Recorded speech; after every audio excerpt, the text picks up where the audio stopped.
making it easier on everybody this year. This makes life easier this season. Plus, I don't even know how much time I have to record stuff this year. It's been about a busy couple months around here. All right. In 3, a 2.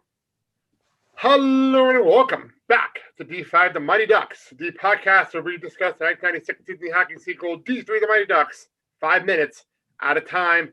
I'm your host, Blake, and I have 2 very special guests on the line today for this week's show.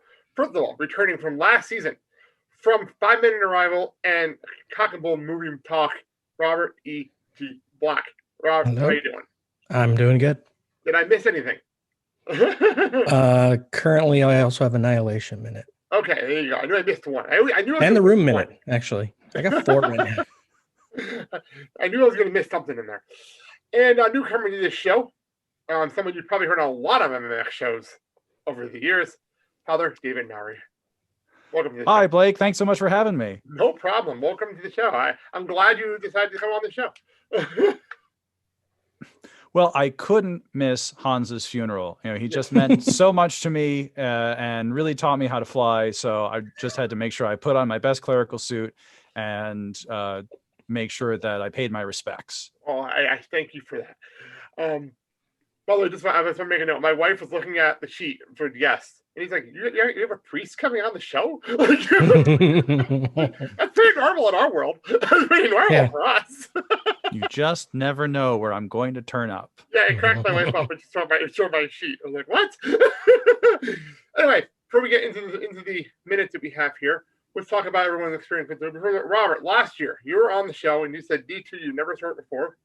Right. D3 was the same thing for you this time around. Yes, I didn't see it until 2 days ago. So what are your thoughts on it now that you've seen it as an adult? Well, it's very cartoonish, a lot of it, but this segment doesn't really have any of that. Yes, it's true. It really does not. It's actually more serious, serious movie. Which, the way this movie's been, it's nice to have a little bit of levity. I'm not going to lie. It's nice. David, what's your history with this and the franchise, actually, for the Mighty Ducks? The Mighty Ducks were part of the background of my childhood. I was a 90s kid, so the Mighty Ducks was always around in the culture. You had kids in the school coming in their Mighty Ducks t-shirts. The movies were on constant repeat on the Disney Channel.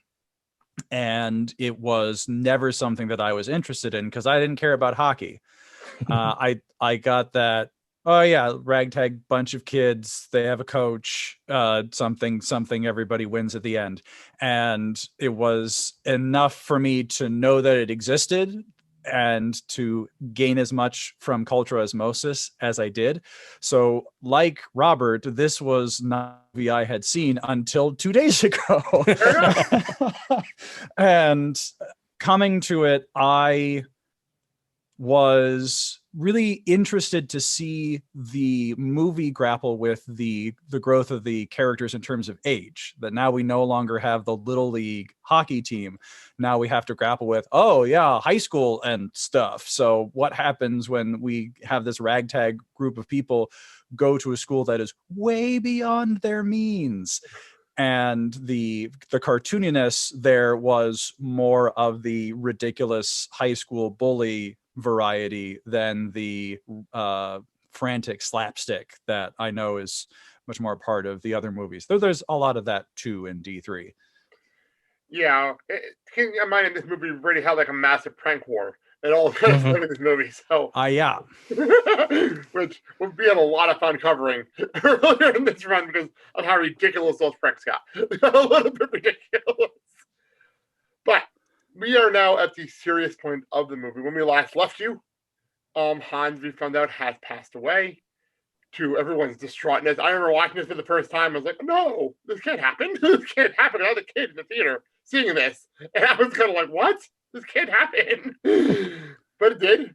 And actually, the funny part is, as a kid, I always forgot that Hans and Jan were different people. Yeah. From the second movie, I completely forgot they were different people for the longest time when I was younger. So when I got older, I realized they were separate people. Like, oh, okay, never mind.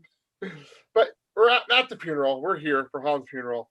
And it was, I'm just to be honest with you, nowadays, I used to go to Catholic school. I'm not a Catholic parishioner anymore. I go to a Christian church here in Mhm. town. I go to the Ridge for those in Milwaukee, and love my church.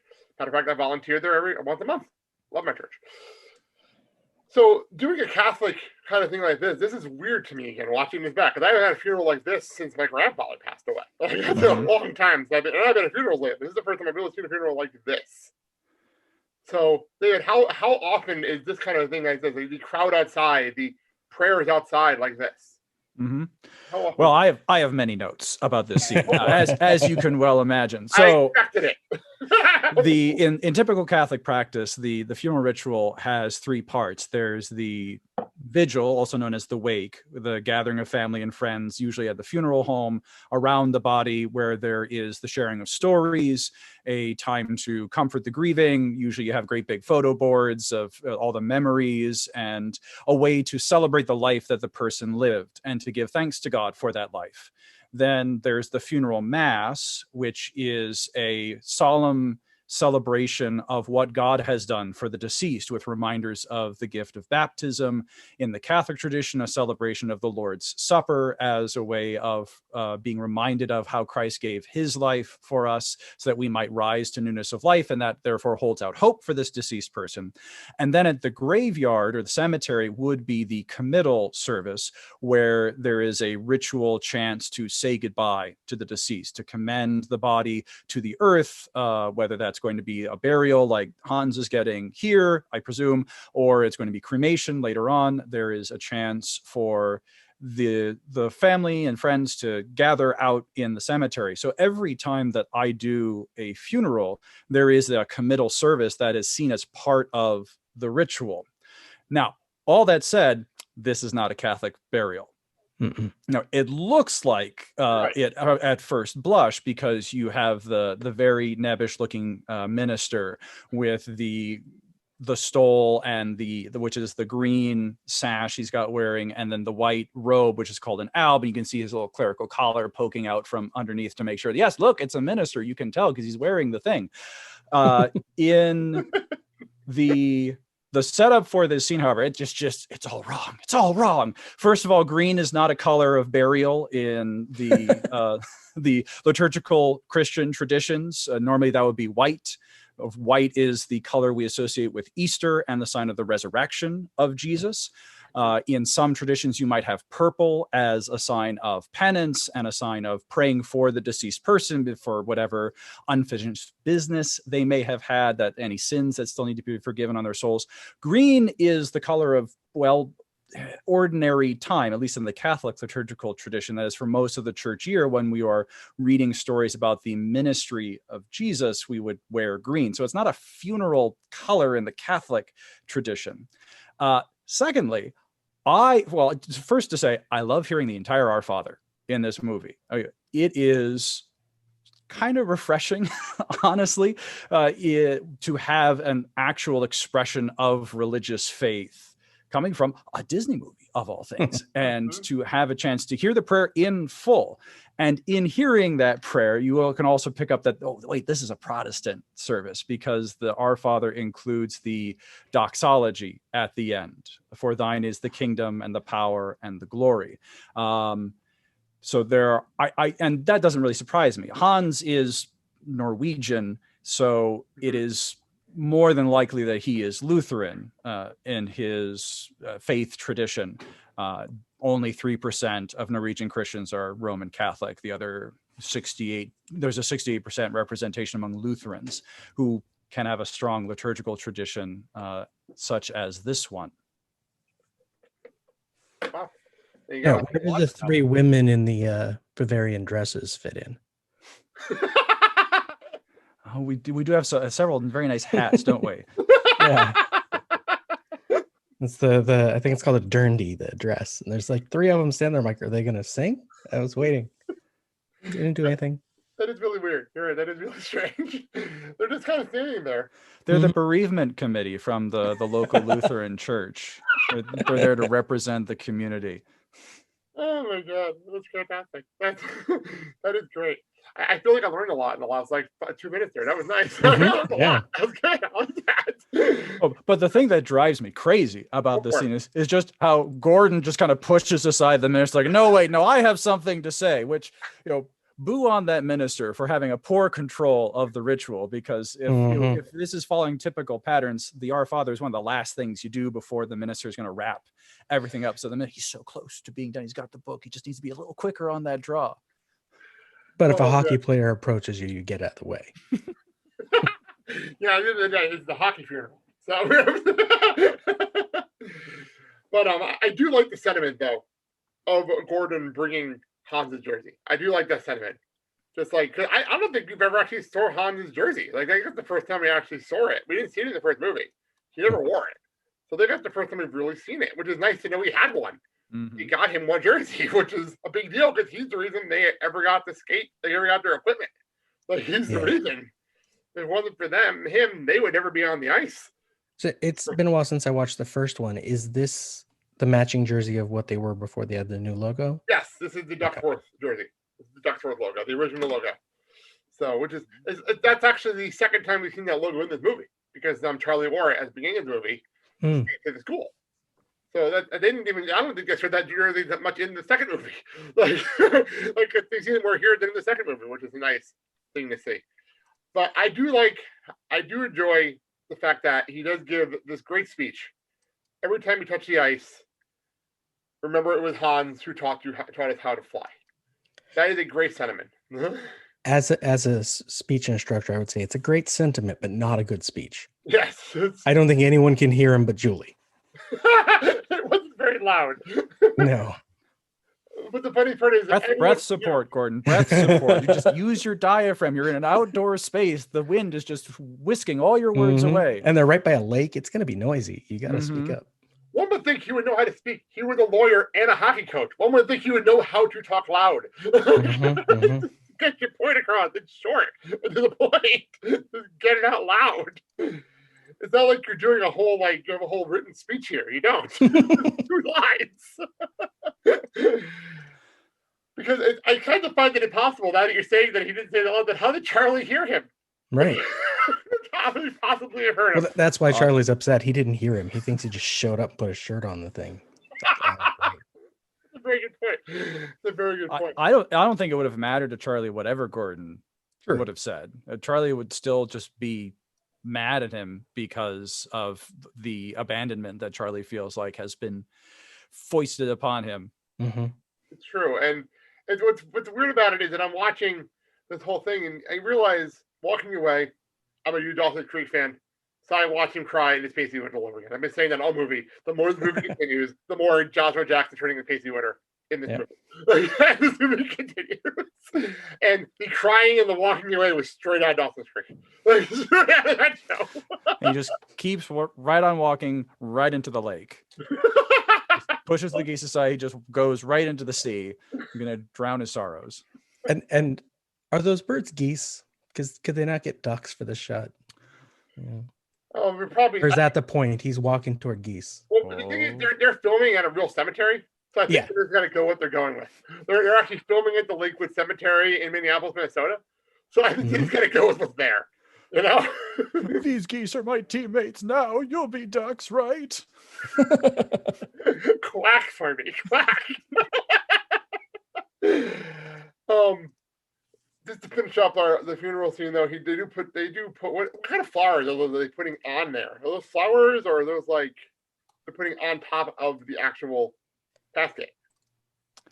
We just see a few people. It looks like they have roses. Oh, the roses. In my experience, the funeral home will often provide flowers to the families of the deceased so that everyone has something that they can lay on the casket.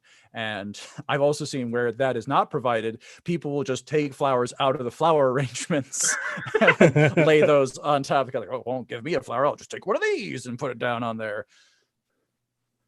Oh my god, that is actually something that my family would do. I'm not gonna lie, my family would do that. My family would probably pay for the flower arrangements and then take them with them. That's something my parents would do. Hopefully, they don't listen to this and yell at me later for that one. So, So we cut to Charlie's room, and his alarm goes off at 6 a.m. I have a couple issues here. Well, massive issues here. First of all, it's 6 a.m. I leave for work at 6 a.m. every morning. And never, no matter what time of the year it is, and I'm in the Midwest, is it ever this light out? Is it ever this light out? That bothered me immediately. Mhm. It's never this light out at 6 in the morning. Even in the summer. Even in the summer, it's never like this. I watch the sun go up at work most of the time. Like, I know it's not light out at 6 a.m. So that's the first thing that bothered me. And second of all, how did he not notice that Gordon's in his room this entire time? Like, how did he not notice? I don't understand that at all. It's always bothered me. It was a kid. Like, how did he never notice he was there? Deep circadian And when did he rhythms. set the alarm? Another question. Another great question. When did he have the time to grab the alarm? It's an old-fashioned alarm, so he could have accidentally tripped it and set it off by accident while he was sleeping. Gordon went to Walgreens, bought an alarm clock, set it, snuck into Charlie's room, plugged it in, and has been waiting here since about 4 o'clock in the morning. He wanted to make sure that he was in place when the alarm went off. See, I didn't mind the light because I see an alarm going to 6 a.m. and I thought of Groundhog Day. Oh, good call. And I'm like, Charlie's about to relive like the last few days so he can get a better attitude. There's even an old guy that dies. You know, it's appropriate. Ah. Right all together. It all fits with you. It really does, Bob. Mhm. It's all right with you. Groundduck Day. Groundduck Day. I think you just found my title for this big show. But I want to know the conversation that Gordon had with Charlie's mom, because they were dating in the first movie. They were not dating in the second movie. It's still the first time they see each other in like a year. What is that conversation like? Yeah, I wanted to ask about that because throughout the movie, I got a definite vibe of Gordon and Charlie's mom being together, but either their relationship was left on the cutting room floor, as was a lot of things in this movie, it felt like to me, Yeah. or they had weird ex energy happening here. So not remembering the first two movies, like, oh, okay, yeah, so I can see the ex dynamic here. As far as I know from canon, of watching these movies back to back like I've been doing for the last couple of years, in the first movie they date, and then they're together at the end of the first movie. She disappears in the second movie, and then we find out that she got remarried. Oh. So in the second movie, so now we're in the third movie. I don't even know if Gordon and her have seen each other because she wasn't even at the Goodwill Games. She wasn't even there. So, like, have they even seen each other since the end? Since like the end of the first movie, since he left to go to play in the minors at the end of the first movie, until like the day they went into the school. Wow. At the beginning of this movie, which is only like a couple of weeks before this. And we never see any sign of Charlie's stepdad in this film. Exactly. So Gordon may as well be his dad. Well, that's why it's even worse that he just left. Also valid. Yeah, he was the father figure for him for the longest time. Mm-hmm. So and that's probably another reason why Charlie's so hurt. It wasn't just his coach; it was his father figure that just in his mind. So And why Charlie turned to Hans, because did they have scenes together like this before? The way Charlie and Hans? Charlie and Hans, they met in the first movie, and in story, he started working there. Oh, okay. Quote unquote. I haven't seen the first movie since the 90s, so. Before the beginning of the second movie, he started working there. It was explained in the beginning of the second movie. He started working there. And then Hans went back to the home country and he started working with And his brother was there, yeah. But like the whole thing was he did get to know Hans between movies. And they explained that in like the beginning of the second movie. They did explain that. So that is something they actually covered. They covered. Wow. So I spent way too much time watching these movies. I really have. Way too much time. Can I just say that Charlie's bedside table takes me right back to the 90s. First, you have the stack of cassettes outside of their cases. Now, that's good set dressing. It's unfortunate that the cassettes are all obviously blank. There's no label on them whatsoever. They're just all white blank cassette tapes, but it doesn't matter. And then you have the Velcro wallet I had one of those when I was a kid. Mine So did was I. red and black instead of the consistent color scheme of aquamarine and black that Charlie seems to have going in this room. But I remember wearing out the Velcro on that so much, just taking the $5 bill that I kept safe in there because, oh boy, that was so much money. Oh man. Yeah. I actually had a New Jersey Devils one from a big New Jersey Devils fan. So I had a New Jersey Devils Velcro wallet. Oh I yeah. had it in my room at all times. Didn't have much money in it, but I did have it. And the funny part is my son has a wallet like that now because it's my brother-in-law's old wallet, and he has one of those wallets like that. He has more money in it than I probably ever had in it because it was like Christmas money. So he has more money in his wallet than I ever had. That's inflation, man. Inflation and having a very old and having parents in their 70s and a grandma in their 90s. That also helps. Helps. Oh man. So 6 a.m. he gets woken up and Gordon's sitting there. And I'm not gonna lie, I can understand Charlie being very, very confused. very, very Mhm. confused by this whole thing. First question: how long have you been sitting there? And does my mom know you're here? Second question. Ah. Well, if it wasn't Coach Valdez, he probably would have freaked out more. But because it's Valdez. I would freak out if any of my grade school coaches just showed up in my room. I don't care what kind of relation. Like, Coach Lowry, what are you doing here? No, Coach Boucher. Why? This is If anyone's my sitting in my house. bed. I live here. Again, none of my coaches knew where I lived. So now That was Charlie's mistake. you got to know him way too closely. Oh, wait, I see. Gordon Bombay is a vampire, and Charlie made the mistake of inviting him into the house. And now Gordon can just come and go as he pleases. Oh, that's a good point. I like that. I like that. So he wants to spend the day with Charlie, and this is cool. I actually like this idea. He's depressed. Help him out of a little bit of depression. And my whole thing is here. He doesn't explain anything. He just says, "I want to get you out of the house." That's really what he wants to. All he says to him. It's the brute force intervention style. Yeah. There's no ducks, which I thought was that one's harsh. That's just harsh. There's no one to his face. Like, you broke up this team, and he starts complaining about the coach straight off. Again, come on, dude, relax a little bit. Yeah, and besides, I seem to recall someone leaving the Ducks, not the Ducks leaving someone else. I seem to recall, oh, Charlie, that was you. You were the one who walked away from the team. So, if the Ducks are broken up, Charlie, I think it's kind of your fault. Yeah, I'd say so. Yeah. I absolutely agree with you, 100%. So he's still being bratty. I do enjoy the fact that Gordon's like, fine. This is how I feel like I've done this to my son before, where I'll just pull him out of bed to get him ready for school. But he just flips his bed over. Flips the bed over. How light is Joshua Jackson that he just flips over the bed? Flips the bed and dumps him right onto his artificial turf carpet. That is very funny. You're right. That is very It's so green. And it looks so like rough, like the kind of stuff that you get rug burn on if you looked at it cross-eyed. That is weird. Actually, you're right. That's absolutely weird. I don't think I've been to the Giant Stadium with the turf, and I've never seen it this green. Like, it's really green. All right. So Well, honestly, even before he hits the carpet, I was worried about him hitting his head on the dresser Yeah, because he had himself all he's tucked right up, next to it. right up on the headboard, and so I was imagining all of those cassettes just scattering on the floor, big old gash on Charlie's head. Coach Mowry, oh no, what have I done? Oh gosh, oh my playful yet paternal intervention has gone horribly wrong.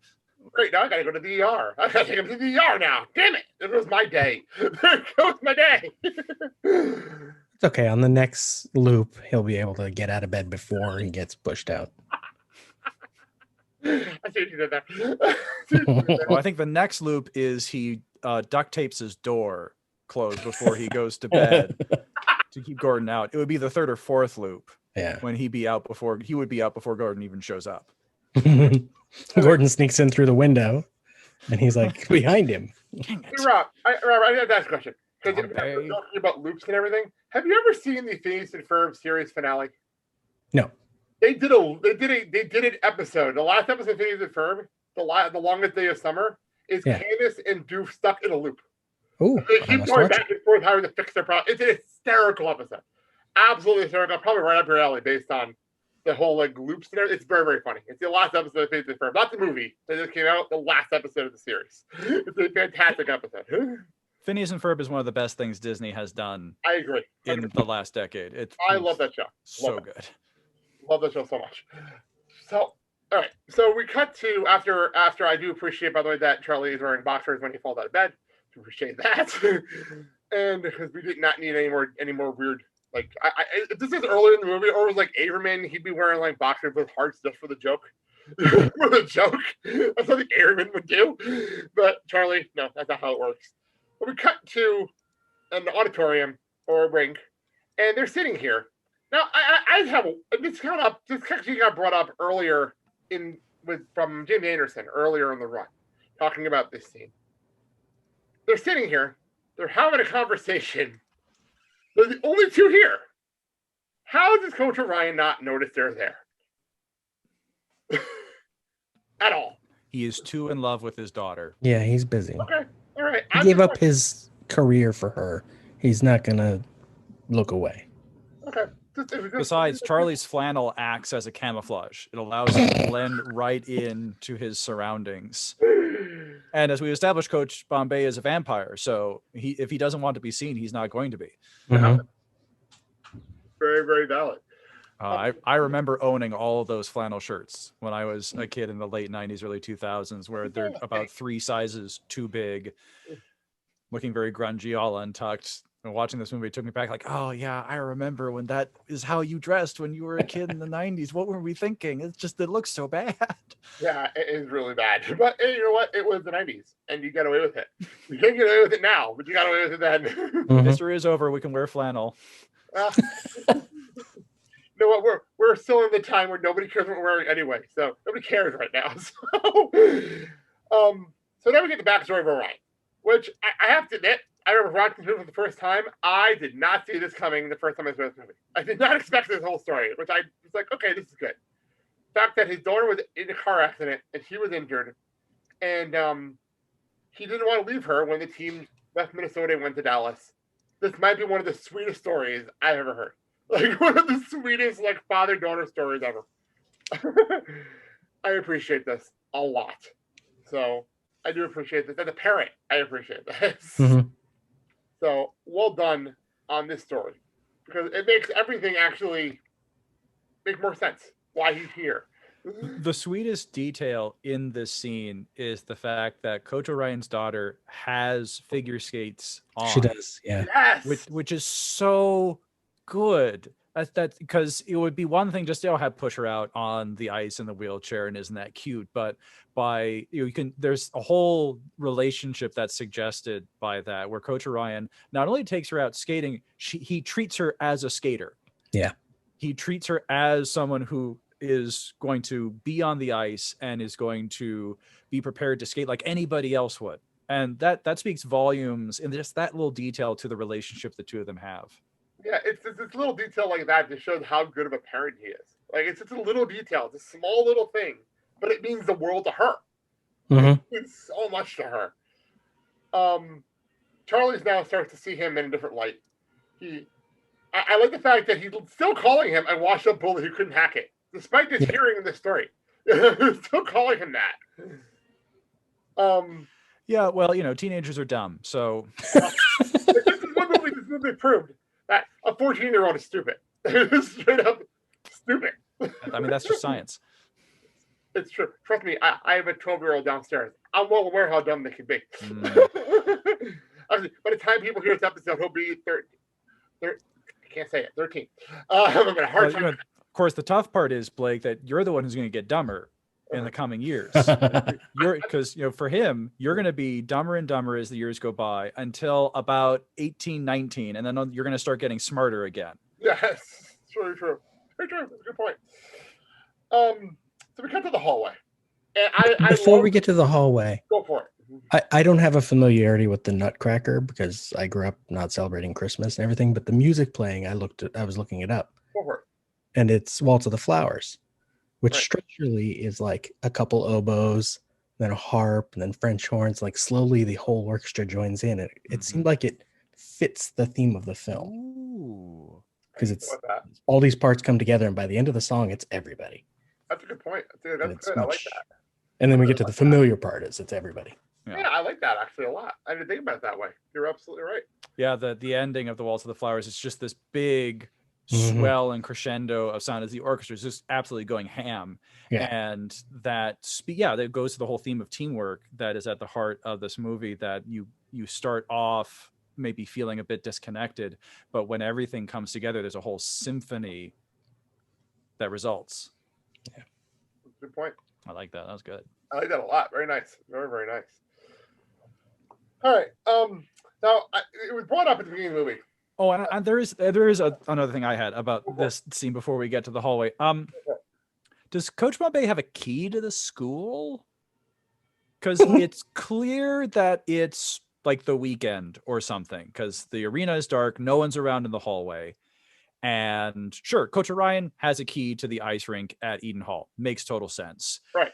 Coach Bombay is just, an alumnus, a accomplished alum, but he's just some guy, Well, how did he and Charlie get into the room? He did get into a bedroom, so he can get into he can do anything. I mean, setting aside, of course, vampire being the answer to all these, I would posit that maybe Coach Orion was in on this.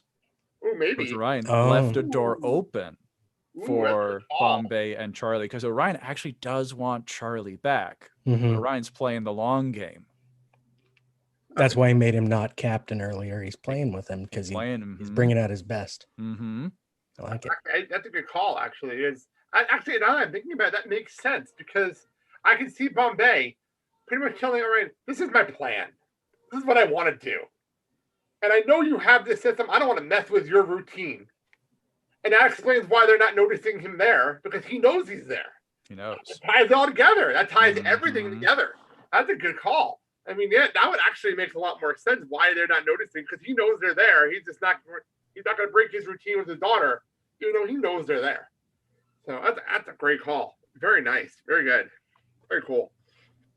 All I screen though, as they walk through this hallway, as Eden Academy alumni, this picture is hysterical. That they're looking at a young Gordon Bombay. This picture is so freaking funny. Like, it's so funny.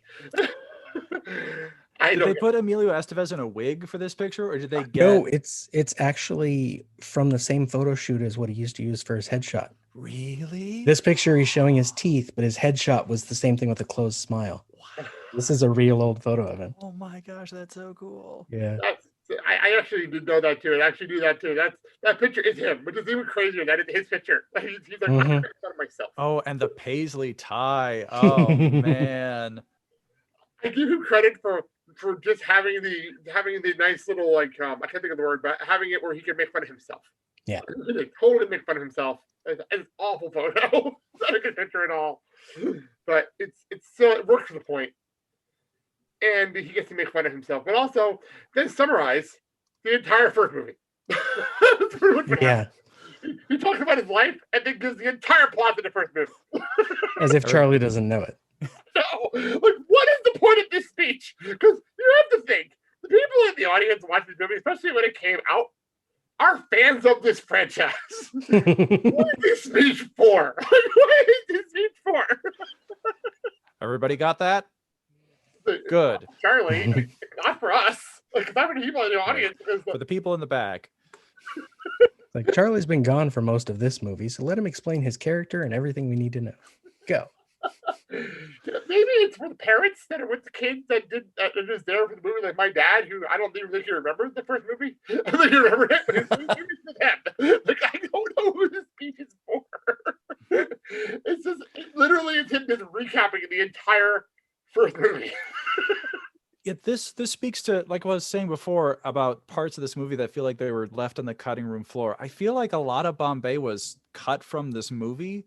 Like there's something, given how Bombay gets to exit this film very wistfully and cinematically. Ooh, look at him walking away. Ooh, wow. And this speech seems to tie into that, where he is now in the process of reflecting on this experience, but he's getting ready to say goodbye to it. But it feels like there's like a scene missing where that's a little more explicit. I mean, we had the weird intercut with the opening credits where he's talking about going to manage the Goodwill Games, but there's not a sense of closure. There's not a sense that I'm closing this chapter so much, because he's still very involved with the team and will become yet more involved later on in the movie. Yes, you will. You're right. This is a really it's weird because you're right. I think there might be something missing because he's literally until like the funeral scene, he's not in this movie for almost a half hour. He's just gone. He's just completely not talking. Oh, no, longer than that, almost 45 minutes. He's gone. He's in the featured prominently in the promo material because we're all here for Emilio Estevez, but then he's going to be gone. Yeah, huge swaths. There he is. Yeah, right there on the poster. Not the movie for 75% of this movie. He's not in it. Like 75% of this movie, he's not there. And then he comes in to save the day, like twice. Like it's the first time being the savior here, and then later he's going to do it again. Like it's so weird. And what's funny here, we're going to end our minutes at him thanking Charlie for saving his life. What? Really? Is that what we're doing? This is what we're doing. We're thanking a teenage boy for saving my life. Okay, cool. It's a lot to put on a kid. Yeah, seriously. As if he doesn't have enough on his back as it is. He's dealing with the death of somebody who's close with, and now you're going to throw at him, "You saved my life, Charlie. Thank you." Kid's having a rude week. I'm sure Charlie is regretting not changing his shirt because he is wearing the shirt he had on in bed. He just threw some jeans and flannel on before coming out with Coach Bombay. Which is a very nerdy shirt, by the way. I don't think he expected this sentimental speech when he left the house. I don't think he expected it. Yeah, I was trying to parse it. The best I could see was just a peek into the Starbright, but I don't. A peek into the Starbright lab, the digital revolution, direct from the minds of its leaders. It was some event in '95 about computer nerds. Why did Charlie have that shirt?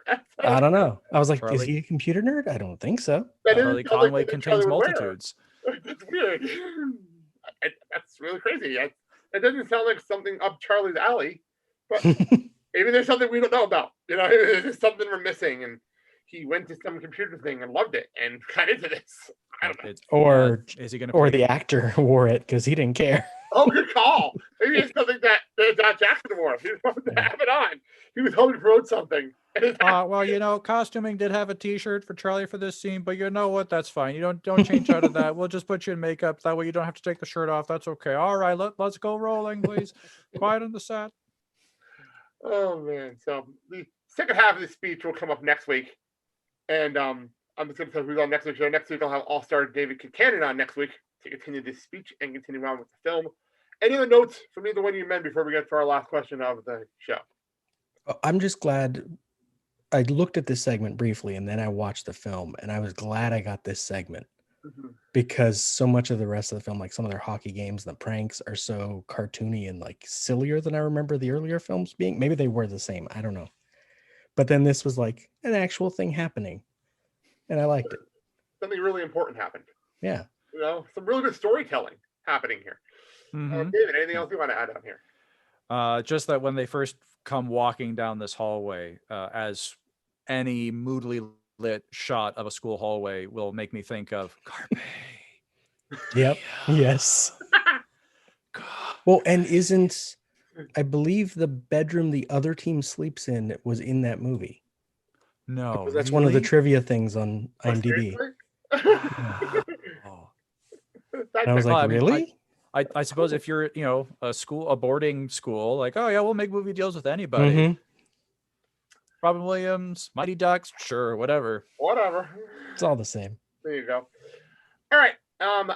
We've been ending every episode with this question. I'm curious how this is going to work with you guys. I'm curious how this is going to go. Craziest, funniest high school stories. We've been doing it this entire run. Anyone want to go first?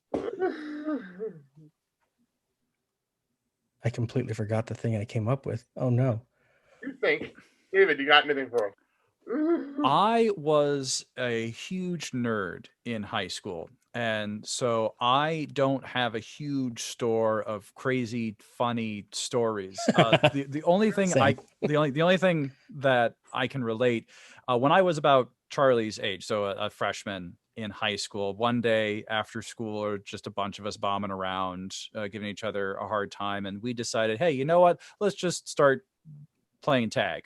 And we're chasing each other through the school. I went to a high school that is built up on a hill, and which is a real feat when you go to school in the Midwest, but there it was. And as we're running around, we eventually start running outside the school, and the school was accessible from street level by these long stairways that went up from street level up to the school.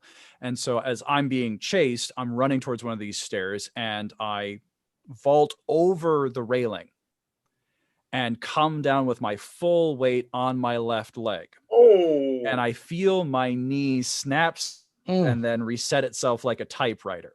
Wow. And then I'm down on the ground, swearing like a longshoreman, and it's just the worst pain that I've felt in all 14 years of my life.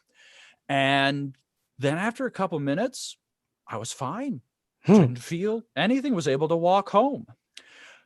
Twice more, I shifted my weight later that summer, and my knee snapped and then reset itself until we finally began to think in my family, maybe something's wrong with David's knee.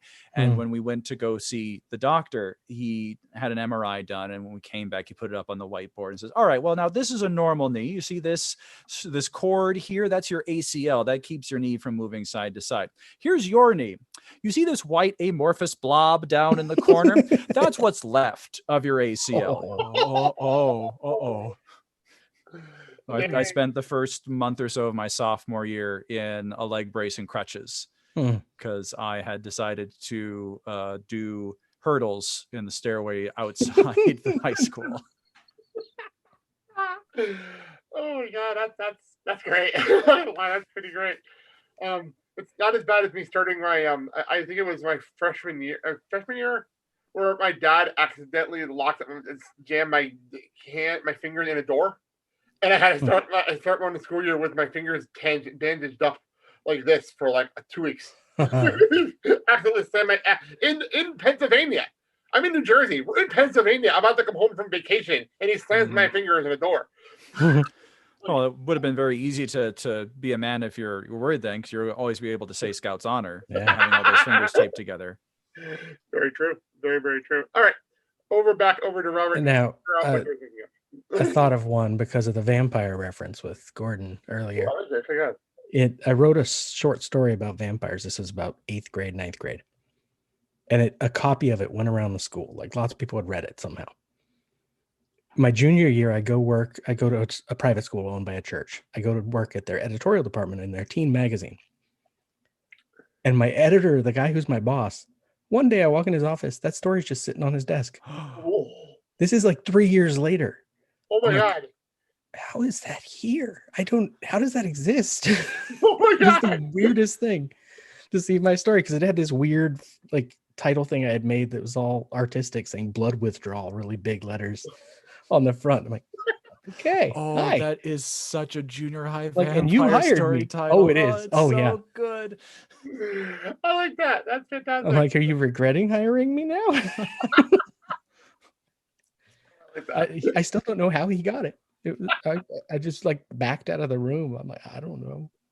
Oh, that's fantastic. I like that. That's good. This is why I'm loving these stories, because they always make me laugh. I love these stories. I love these. All right. Well, let's wrap things up here. Let me quickly, if you're enjoying this show, enjoying everything else, like I always say, if you're coming over because you like the guest, but you don't know where to find the show, you can hear us on every single podcasting platform out there. And I say everything because we're literally everywhere now. Because I'm trying to find a platform for everybody, which is awesome. Also, it is not every single Friday. You can also hear me over at the Blake and Sal Show every single Friday at 9 a.m. Central Time, 10 a.m. Eastern Time, all over the podcast place. We have a lot of fun over there. We haven't missed a week since the pandemic started, which I am so very, very proud of. And before I get to Rob Splits, I know those take a bit. David, do you have anything you need to plug on the podcast side? You can, if you want to talk to me about my theory of Gordon Bombay being a vampire, you can hit me up on Twitter. I'm at Father Mowry. That's FRMOWRY. And if you want to hear more of my blatherings about movies 1 minute at a time, you can find all of my podcast appearances on my website at fatherdavidmowry.com. Perfect. Robert, I know this takes a bit, so go. Yeah, 'cause currently I have 4 shows. The Room Minute, which is looking at the modern classic The Room 1 minute at a time with guests. I have Cock and Bull Movie Talk, which is currently going through my favorite films 2 at a time. Annihilation Minute, which is looking at the science fiction film Annihilation with way too much research and scripted ahead of time, dense stuff. And 5 Minute Arrival that I'm doing with my wife, where we look at Arrival in 5-minute chunks with the occasional guest. And you can find links to that on any social media or lemmingdrops.com to find it easier. Perfect. Oh, thank you, gentlemen. This was a lot of fun. This was awesome to do. I love doing this stuff, and it's nice to have people on here that don't know the movie as well as I do coming on. I actually like that. I'm not gonna lie, I do enjoy that for a change, because it's not like people are like, I watched this movie as a child, and I have this whole thing. I like having the perspective of, I just watched this movie. Here's what I think. So I appreciate that from both of you. So thank you for that. Welcome. Thanks for having me. No problem. Thank you both for coming on. And thank you, everybody, for listening to the show. Next week, we'll be back again, like I said, with David Kincannon. And until then, I hope you all enjoyed the show and have a good day, everybody. And we are out.